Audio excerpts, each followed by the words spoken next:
Welcome back, everybody, to the Nerdcore Podcast, the podcast that reviews movies and talks that nerd shit. This is episode 790. And as always, this is Nerd Chicana here to host show along with my wonderful co-host, Brad Young Yoda. What's up, everybody? One wonderful Thursday night. The feeling is right. And we're here to start our Steven Spielberg month as we celebrate 50 years of one of the greatest movies of all time, Jaws, which we reviewed a while ago. Yeah. But we've never had a Spielberg month. No, which is absolutely crazy, don't you think? A little bit. Yeah. But we're going to be starting off with our review of Saving Private Ryan. Yep. But before we can go ahead... Matt Damon. Yeah, starring Matt Damon. Before we can get into any of that, Brad, how are you? Doing well, Raul. Doing well. How are you? I am full of sushi. I'm full of fish. Full of fish, man. I got sashimi. I got a roll. I got some unagi. I might go to happy hour tomorrow. I got a beer. Oh, no, I'm not going to happy hour tomorrow because I have a stream tomorrow. So if I'm going to spend money at the stream, I should probably stream. What's it called? Spend money. I'm sorry. If I want to spend money for the stream, I probably shouldn't spend money at happy hour. Probably not. Yeah. But you got a lot, Brad? Yeah, it was pretty good. Yeah? Well, I'm glad you ate well, Brad. I mean, you know. Oh, man, I wish I had some sushi. I had tuna. Tuna. Hey, good tuna sandwich gets you far. Yeah. Well, it's for the macros. It's so I can, get some good muscle going there. Even though I didn't work out. Brad hits me up and he says, what's it called? Like, hey, man. I don't want to hear it. This was 30 minutes before. I don't want to hear it from this man who texts me multiple times, 10 to 15 minutes after I've been sitting here going, Brad, I'm going to be late. Well, no shit. So I don't want to hear it. I don't want you to start. I texted you 30 minutes before saying, hey, I'm going to be late. I don't want to hear it. What's up, man? What's got you? What's got you so? What's it called? I'm just saying there have been multiple times where I've been sitting in this chair going, and then I'll get a text like, oh, we just got out of the movies. It's like, why'd you go fucking see the movies? What the fuck are you doing? Well, Louis want to go see what the fuck? You couldn't have said something before you went to see the movie? No. Yeah. But I remember this shit, roll. I'm sitting here in the goddamn dark waiting on your ass. I remember this shit. But recently, have you ever? But recently, I've told you. Asleep. No. But when I do the whole like, hey man, I'm going to photography club. I might not be back on time. Let's shoot for like 9:30 or 10. Yeah, you've recently done that. Yes. Recently. So recently it's been happening. So why couldn't you be like better at it? But why couldn't you recently? It was 30 minutes before. It's not like it was 5 minutes before. It'd be like, hey. Yeah, but I can't do a whole fucking workout in 30 minutes, bro. What the fuck? Also, it wasn't 30 minutes before. It was. It was 30 minutes before. Actually, you told me 31 minutes before. Nah, man. Yeah. Well, look. It is, Brad. I don't know, man. I wasn't. What do you want to fucking say? Say it. What do you fucking want to say?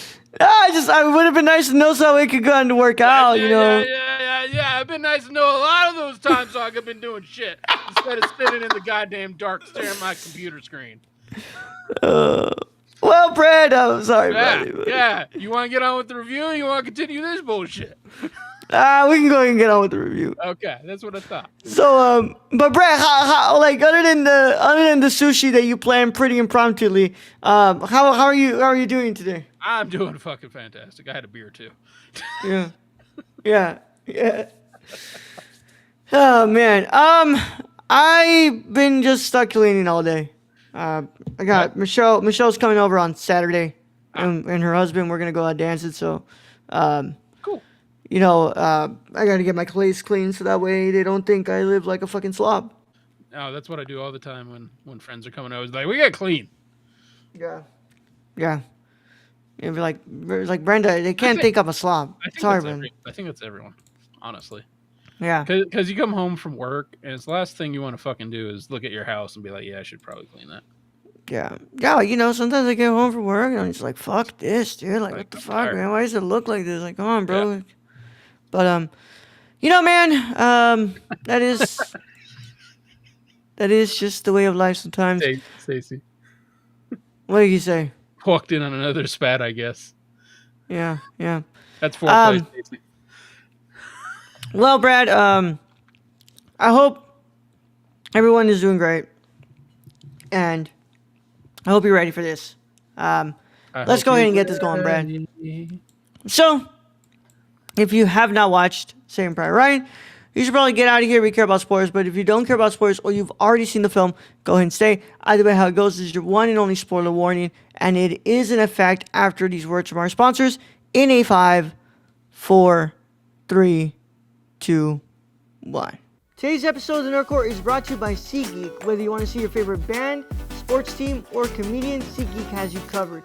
We're proud to be partnering with SeatGeek to offer you $10 off your first order with code TheNerdCourt. That's $10 off your first order at SeatGeek.com with code THENERDCORPS. So take a seat at your next live event with SeatGeek.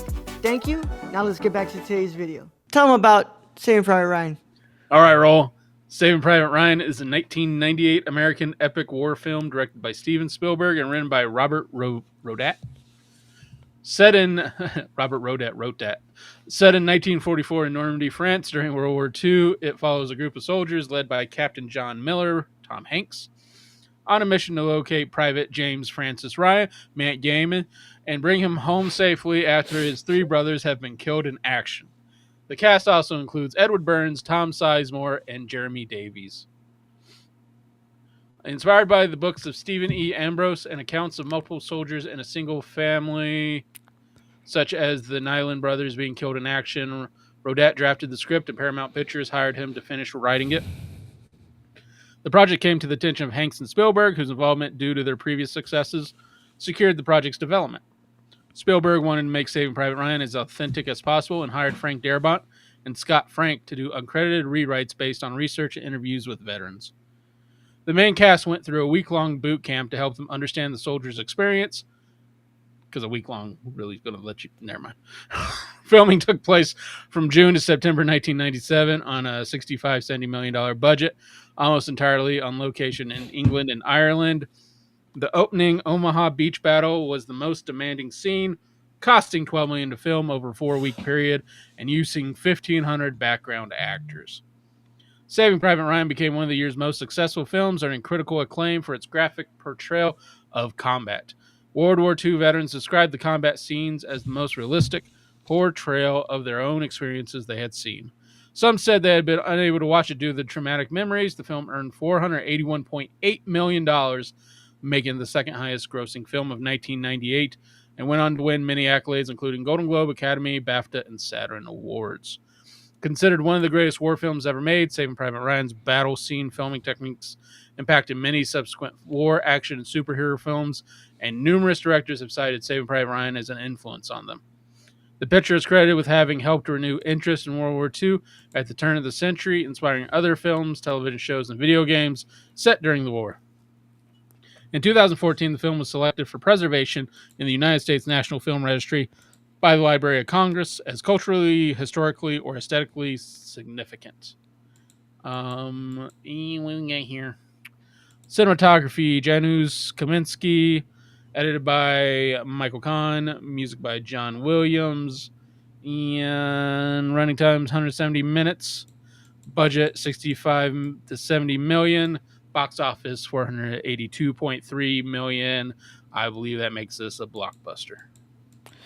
Yeah, which is something that Steven Spielberg is not immune to. Also, you know? I see they left out a very important actor in this movie. They did not put his name down here, and that is, of course, the one who loves his family the truest, Vin Diesel. Yep. Also, no Bryan Cranston either. No Bryan Cranston. Yeah. Dude, what a. By the way, I forgot that Vin Diesel was in this shit. I forgot. I didn't even realize. I don't think I caught that Bryan Cranston was in this film. The first couple times I've watched this. Yeah. Vin Diesel, Bryan Cranston. Yeah. Giovanni Ribisi. Who else we got? Adam Goldberg. Matt Damon. Ted Danson. Ted Danson was in this too. Yeah. Yeah. Brad, this is yours. So I'm gonna go ahead and throw it to you to open this one up. What are your initial thoughts on Saving Private Ryan? My initial thoughts of this film is I've seen this film like it has to be more than 3 times, 5, 6. I don't know. It's been more than 3. I know that. The movie still hits. It's still a great film. I didn't realize how long this film was because, and it's not like it's like pacing or anything. It's just I went to watch this yesterday, and I'm like, oh yeah, I'm gonna start this at like 5, and and yeah, I'll totally be done like in time. And then it was like 9 something. I'm like, how holy fuck. And I mean, I had to pause it to do stuff here and there, but at the same time, like, holy god, this movie's long. But Tom Hanks is amazing in this. I think the whole cast is great in this. I think I noticed some more stuff in this movie than previously. I think it says something when you have World War II veterans and you go and ask them, and they say, "Yeah, this is basically the closest showing from anything on us trying to take the beach on D-Day." And then they go, "It's the closest, but it was still worse than that." And when you watch this film and you go, there were dudes in boats being just ripped apart by German machine gun fire before they got off the boat. It was fucking worse than this. Which is the crazy part, don't you think? Yeah, it's crazy. Which I mean, if you were to try and make, I guess, what actually happened on that beach, you wouldn't get this into the theater. I mean, so whenever I've heard of this movie, this opening scene is always the thing that everybody brings up about this film. By the way, this is not my first time I've seen this movie. I've seen this movie plenty of times before. They've always had this on TV. So, you know, if you've never seen this movie before, you weren't watching much movies on the TV to begin with. So, you know, to me, I had always, I've always known about this movie, and and before I had seen this for the first time, people always brought up the scene. They're like, "Oh, it's probably one of the most accurate depictions of D-Day," and it's just like, holy fuck, man. I mean, what a fucking opener, dude. Well, when you got Tom Hanks dragging, a wounded soldier who's just been shot across the beach, and then you have a grenade or a mortar go off the next, and he goes to drag this soldier across the beach some more, and there's only half the soldier. Yeah, that's kind of fucked up. Yeah, it's nuts, man. It is. I mean, it's such a great movie, though, Brad. Like, I think about where this stands, like with a lot of what Steven Spielberg has made, and it's like, to me, it's a blockbuster. I mean, it's not like his best, right? I mean, but it's up there, Brad. I mean, it's brutal as fuck, dude. It's probably one of the more brutal films Spielberg makes. It's a war epic. I mean, there are better war movies. Personally. Oh yeah, I mean, like we've seen. I would never put this above Come and See. I'm sorry. No. I think that like this, Apocalypse Now, are like the best American war movies I've seen. But for me to put this to the level of something like Come and See, like nah, not at all. I'm trying to think. What was the Charlie Sheen one we watched? Charlie Sheen. We just reviewed it like this year. Fuck, I don't remember, Brian. Oh, Platoon. Platoon, yes, Platoon is fantastic. I don't know if I'd put this above Platoon. Like Platoon, fucking watch. But here's the thing: is this is very brutal depiction of war. But at the same time, it's that very stylized Spielberg we've come to know and love. I mean, it's entertainment. It's a blockbuster. It tells, I think, a great story about this company going to find the soldier. Um, and I think the story is really good, really well done. I think they really put in the effort to get actual accounts to write this film, and so I give them credit for that. Also, it's amazing to see Tom Sizemore back on screen, just because we know what happens after this. It's not great, and Oh God, no. he was a very good actor in this. Yeah, And I think the film overall is really good. But you're right, I don't like put it over a Platoon. yeah. No, I can't. I Stacy says can't. it's up there with Tropic Thunder at least. Shut the fuck up, Stacey.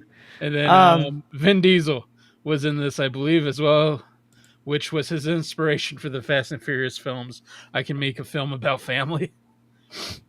I mean, but like some of the scenes are just cool. Like when they're dealing with those tanks, and you have the shot of the tank coming over them, like coming out of nowhere and coming over them, like, oh shit, really cool. I think multiple scenes in this are really cool. yeah. Oh, the rain scenes! I love the rain scenes just because I go, I see where Spielberg got this from Kurosawa there. Yeah. Now, I'm gonna say that I'm gonna bring something up here. Yeah, it's not gonna take away from the film. It won't take away from the film's overall points. But I'm gonna be talking about like the film restorative efforts. Yeah. And I want to say that I am not a fan of this new, like, ultra polished version of this movie. I think that it looks way too cleaned up to the point where it feels like they James Cameroned it, where they used fucking AI to smooth out the skin and remove all the grain.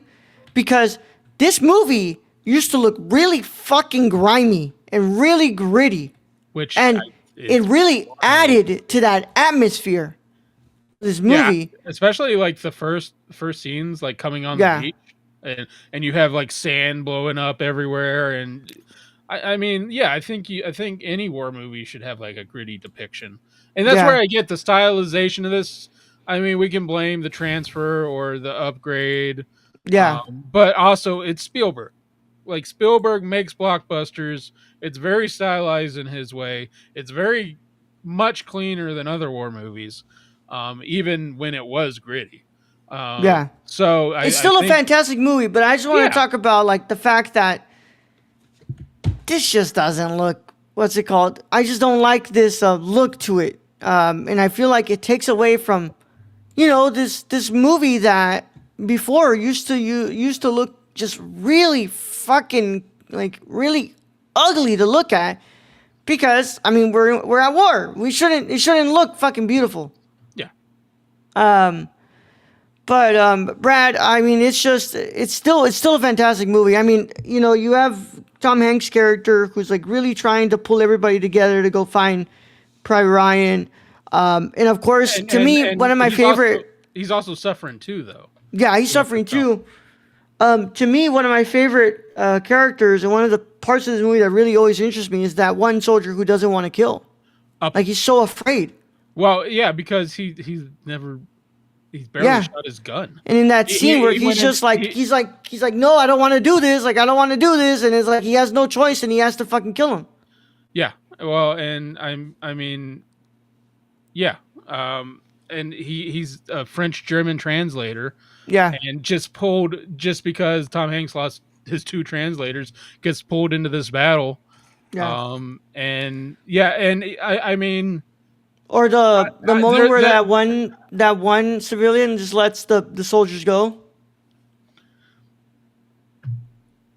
Are we talking about when they blindfold the soldier and let him go, and then he ends up? No. At the end, the guy that pops up, he's holding the gun at them, and what's it called? He fake shoots, and he just tells the soldiers like, just go. No,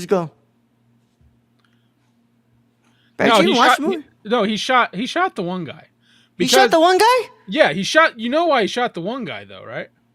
Why? So the one guy is the guy that they captured on the radar station. Oh, And okay, made him okay, to okay, go, and they okay. blindfolded him and Yeah, told him to walk until like the Americans picked him up. Well, the Germans picked him up. So he yeah. ends up back at this battle, and that's why he knew Upham's name. And so Ah, okay, okay, okay. Upham killed that dude. That wasn't a fake pop. No, he killed him. That's right. That's right. That's right. Yeah, he Yeah. did kill him. He did kill him. Well, I think that moment is really good too.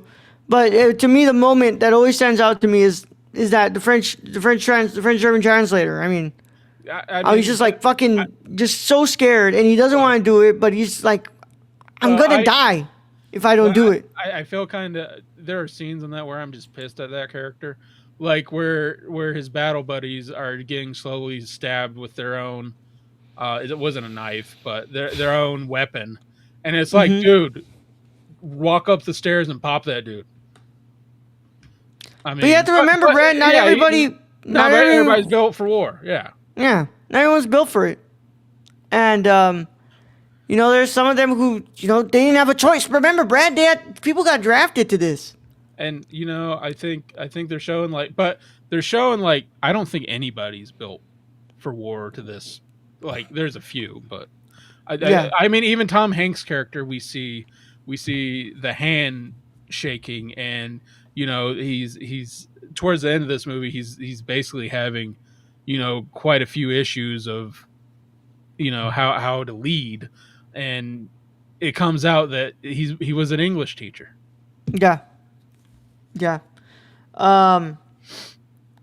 I love the cinematography of this film, obviously, but to me, I think one of the best things about this movie is the fucking sound design, Brad. Holy fuck, that sound design is crazy. So I got to bring up the story because when we lived in DC, we had like a basement. Yeah. And my dad had put the TV up in there, real fucking nice surround sound, a couch, beer fridge. Yeah. Me and my cousin were down there, and we watched this movie. And when I tell you that sound system, surround sound of the beach scene, holy fuck, the walls were shaking. Well, now imagine me, who's what's it called? I'm rewatching this. And I got a pretty good sound system now. Yeah. Holy fuck, Brad. When the fucking tanks were coming in, the tank was coming in. Yeah. Oh my fucking god! I felt like the tank was right next to me, bro. Holy shit, man! When the dude's trying to sticky bomb the tank and blows himself up. Yeah. Yeah. That one always catches me off guard. Yeah. Very, very. But I think it's a great movie, Brad. Also, I think John Williams on the music. If we're bringing up sound. Oh yeah. And also, I don't think you get like Band of Brothers without. No, this. you do not. I don't think Band of Brothers gets greenlit without this. Yeah. And Band of Brothers is like one of the best television series of all time. Yeah. Do we know what Ebert said about this one? We can look it up.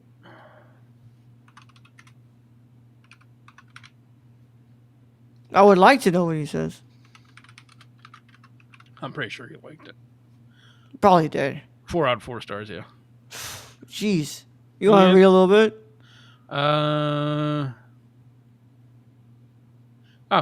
So, okay, let me see. The turning point in the film comes, I think, when the squadron happens upon a German machine gun nest protecting a radar installation. It would be possible to go around and avoid a confrontation. Indeed, that would be following orders. But they decide to attack the emplacement, and that is a form of protest. At a risk to their lives, they are doing what they came to France to do instead of what the top brass wants them to do. Yeah. So, cinematographer also shot Schindler's List. Brings a newsreel feel to a lot of the footage, but that's relatively easy compared to his most important achievement, which is make everything visually intelligible. After the deliberate chaos of the landing scenes, Kaminsky handles the attack on the machine gun nest and a prolonged sequence involving the defense of a bridge in a way that keeps us oriented. Is not just men shooting at one another. We understand the plan of action, the ebb and flow, the improvisation, the relative positions of the soldiers. Also, I got to bring something up. This just reminded me. So, and I've never noticed this before in previous entities of the film, but there is in the beginning of the film, there is so much going on, and at the end of the film, there is so much going on. There is a space before they find Ryan where it is a pause, and it's a necessary pause because I think you need that because there's been so much tension and so much just chaos. Yeah. And they make it, and they're still looking for Ryan in this. It's where they count the dog tags, that scene. Yeah. And it just seems like a very like mellow fucking scene. And I feel Dolby like that Atmos helped the be movie. double-edged sword for this film. Yeah, that's what I was playing it on. That's what I was playing it on. The Dolby Atmos track was fucking crazy. I would say it's almost like saying that war has no catharsis because I mean, all art and especially like film, it's the ending is supposed to be cathartic, and this ending is nowhere near being cathartic. I mean, it's No, almost telling you like the harsh reality of all this and what this generation of people went through. There wasn't a what's it called a moment for them to say, well, glad that happened, because Well, it's like and no. I think it says it's the deserving don't always get to live. Yeah. Because Tom Hanks, I think his character for all he had to go through, he probably should have lived, but that's not war. And Yeah. that'll never be war. I mean, and that's Yeah. just how it is. Ebert also, I want to read these two paragraphs. These seem to be, because they Yeah. kind of go to what we were saying. They're all strong presences, but for me, the key performance in the movie is by Jeremy Davies as the frightened little interpreter. He is our entry into the reality because he sees it clearly as a vast system designed to humiliate and destroy him, and so it is. His survival depends on his doing the very best he can, yes, but even more on chance. Eventually, he arrives at his personal turning point, and his action writes the closing words of Spielberg's unspoken philosophical argument. Saving Private Ryan is a powerful experience. I'm sure a lot of people will weep during it. Spielberg knows how to make audiences weep better than any director since Chaplin and City Lights. But weeping is an incomplete response, letting the audience off the hook. This film embodies ideas. After the media experience begins to fade, the implications remain and grow. And yes, I did get a little teary-eyed at the end when we have old Matt Damon ask his wife if he was a good man. Yeah. Because, I mean, I watched this movie. I never took account the very last words of Tom Hanks' character, Yeah. of earn it. And it hits like after when he's at the grave, like those words hit, and he's like, "I did my best to earn it." Yeah. And you're like, all these guys died. Basically, they were put in this one spot for this one guy, Yeah. and I can't even begin to want to feel what that felt like to hold that on your shoulders your whole life. To be like, I had all these guys die for me. Like, I need Yeah. to fucking make this life worth something. Yeah. What's your final verdict, Brad? It's such a good film. I think the only issue is I do think like there's other better films, war films in that regard. But again, I mean, this thing's great. Like, you don't get Band of Brothers.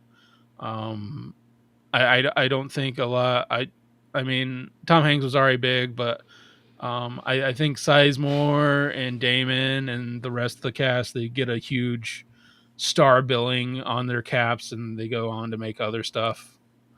And I think just overall, I think it's worth a 9.25. All right.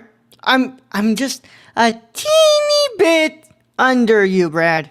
Yeah. Just a teeny bit. I'm coming in with a 9 out of 10. Respectable. I mean, that's. Yeah. I mean, if you ever seen Raoul Scale, that's respectable. Yeah. 9 out of 10. Fantastic movie, Brad. If I get closer to the 10, it starts getting close to We're talking about other war movies. it comes close to fucking Come and See, and it's just not what it is. Yep. You know. But I want to see here. what this went up against at the Oscars. So it was nominated. Tom Hanks was nominated for Saving Private Ryan. I want to know what film made more money than this. Because this thing made $482 million. What a fucking category this is, by the way. That year of the Oscars. Roberto Benigni for Life is Beautiful. Tom Hanks for Saving Private Ryan. You want to know number one? You want to know? What, Brad? It was fucking Armageddon. Yeah, good lord. Because it's easier to teach oil drillers to be fucking astronauts. Yeah. The only good thing that came out of that movie was Ben Affleck. So. Yeah. The fuck, man? You don't give what's it called? Damon doesn't get in for supporting actor for this movie. That's crazy. But Brad, this is crazy, bro. In this whole category, you have Edward Norton, Nick Nolte, Ian McKellen, Tom Hanks, and Robert Benigni. Holy God. Yeah. Holy God. Yeah. Wow. Yeah. Yeah, it's been a long while since we've seen a category like that. Yeah. I want to see here. What did it lose? What did it lose to? What did it lose? Okay, Janusz Kaminski did win cinematography. That's good. But what did it lose to in picture? Spielberg won for Best Director. Rightfully so. Oh, I don't know. Ooh, that year was the Thin Red Line was also directed. Was nominated for directed. Yeah. Shit, we should have watched what's it called? Thin Red Line as well. Where the fuck is picture? Fuck is picture. 18 for Michael Kahn. Is this the year that fucking Shakespeare in Love won? It was Best Picture. Fucking shit. Okay, yeah. Bro, what the fuck, man? Okay, yeah. I mean, that year was Shakespeare in Love, Elizabeth, Life is Beautiful, Saving Private Ryan, and The Thin Red Line. Fuck, man. All right, well, Life is Beautiful is good. Huh? Life is Beautiful is good. Life is Beautiful is fantastic, Brad. I mean, yeah. But, I don't know, man. This one definitely... He won Best Directing. Yeah. Oh, The Truman Show was up during that time. Shit, man. It's not stacked.